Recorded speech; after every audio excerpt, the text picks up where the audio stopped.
Bismillahirrahmanirrahim. Assalamualaikum warahmatullahi wabarakatuh. Kita lanjutkan perkuliahan pengolahan sinyal digital dengan materi sampling dan kuantisasi pada bagian pertama. Pada bagian ini kita akan membahas mengenai definisi sampling, juga nanti akan ada teorema Nyquist dan juga ada efek aliasing dari proses teorema Nyquist nantinya. Oke. Yang pertama kita pelajari dulu mengenai sampling. Jadi konversi sinyal analog dan digital adalah tahap awal dalam pengolahan sinyal digital.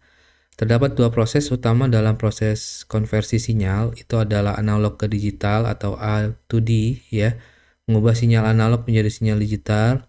Kemudian digital ke analog atau D to A, itu mengubah sinyal digital kembali menjadi sinyal analog. Jadi analog to digital, kemudian digital to analog. Contohnya apa? Contohnya suara ya, suara kita rekam ya. Nah, kita proses ke dalam komputer kita itu ada proses ya dari analog ke digital. Dia ada proses kuantitasi. Jadi ada proses sampling. Nah, itu yang menyebabkan kita bisa memanipulasi atau mengubah atau mengedit suara yang kita rekam. Nah, kemudian dari hasil editan itu bisa kita playback kembali, kita tampilkan rekamannya, kita tampilkan kembali hasil editannya, maka kita mengubah dari digital ke analog sehingga kita bisa mendengarkan suara yang hasil editan dari proses digital tadi. Ya, itu adalah salah satu contoh ya dalam proses analog to digital, kembali dari digital ke analog. Kemudian diagram blok proses A to D atau D to A itu biasanya ditampilkan untuk menjelaskan suatu alur konvensi sinyal. Contohnya seperti ini ya. Jadi ada sinyal analog atau fungsi sinyal X, fungsi waktu ya. Kemudian kita masukkan proses anti-aliasing filter. Nanti ada apa itu anti-aliasing filter ya di slide nanti. Jadi ada proses dulu, kemudian kita lakukan sampling ya. Di sini sampling frekuensi. Sampler nanti di sampling, nanti saya jelaskan juga apa itu sampling, dan nanti ada proses kuantitasi, dan ini juga ada penjelasannya ya. Kemudian dari situ kita encoding ya, jadi 3 tahap ini yang akan kita ambil nanti untuk pelajaran materi 2 pekan depan ya, itu analog to digital conversion ya. Jadi sampler, kemudian kuantisasi, kemudian encoding, dari situ langsung dapat sinyal digital yang sudah terkuantisasi. Nah, sinyal fungsi N atau fungsi sampling ini kemudian di decoding ya, kembali ke DAC, kemudian masuk ke hold circuit ya, dan rekonstruksi filter, dan kita kembali mendengarkan hasil rekonstruksi sinyal yang sudah kita edit ya dalam proses analog to digital. Nah, ini adalah proses alur AD to A to D atau D to A ya, atau analog to digital atau digital to analog conversion. Oke. Sampling sinyal ya. Jadi sampling di sini adalah proses mengubah sinyal kontinu menjadi sinyal diskrit pada interval waktu tertentu. Jadi misalkan kita ibaratkan kita punya sinyal seperti ini, sinyal inputnya. Kemudian apa itu sampling? Sampling itu mencuplik fungsi waktunya dari yang tadinya sinyal kontinu. Ingat dia adalah infinite point ya. Kemudian kita ambil per sampling waktunya, misalkan 1 detik, 1 milidetik ya, 2 milidetik, itu kita ambil fungsi waktunya sehingga kita dapatkan fungsi samplingnya seperti ini. Misalkan jaraknya mau kita atur, itu adalah fungsi samplingnya 1 milidetik atau 2 milidetik, ini lebarnya akan beda-beda ya. Kemudian kita rekonstruksi menjadi sinyal yang sudah disampling, maka dapatlah sampled sinyal atau sinyal yang sudah disampling mengikuti bentuk aslinya juga ya. Harus mengikuti bentuk aslinya. Kalau dia disampling berbeda, nanti itu akan ada namanya efek aliasing. Nanti saya jelaskan setelah ini. Ya, jadi akan ada perbedaan. Tapi yang kita inginkan adalah setelah proses sampling itu harus sama ya antara input dan hasil outputnya setelah digitalisasi. Oke, kemudian tujuan sampling adalah mengubah sinyal analog kontinu ya, yang sifatnya kontinu atau infinite point menjadi sinyal digital yang bisa diproses melalui komputer atau sistem digital. Kemudian mengambil sinyal pada titik waktu tetap ya, jadi fix point-nya itu kita ambil misalkan berapa milisecond tadi ya, itu yang dimasuk pada titik waktu tetap itu tadi ya, per 1 milisecond per 2 milisecond ya, untuk merepresentasikan bentuk sinyal aslinya. Jadi kita mengambil tetap mempertahankan sinyal aslinya. Nah, itu tujuan dari sampling agar nanti kita bisa olah ya di komputer atau sistem digital kita.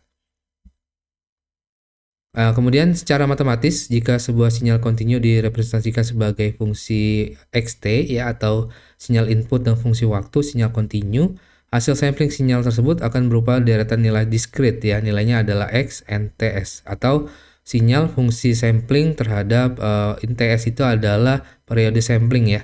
Ts-nya itu adalah periode sampling di mana nilainya adalah periode sampling itu adalah seperfrekuensi sampling atau nanti kita punya sinyal natural frekuensi itu berbanding dengan frekuensi samplingnya ya. Jadi xt itu adalah sinyal kontinu, sedangkan xnts ini adalah sinyal hasil sampling dan fs itu adalah frekuensi sampling. Nanti kita butuh frekuensi sampling untuk menerjemahkan sinyal diskrit kita.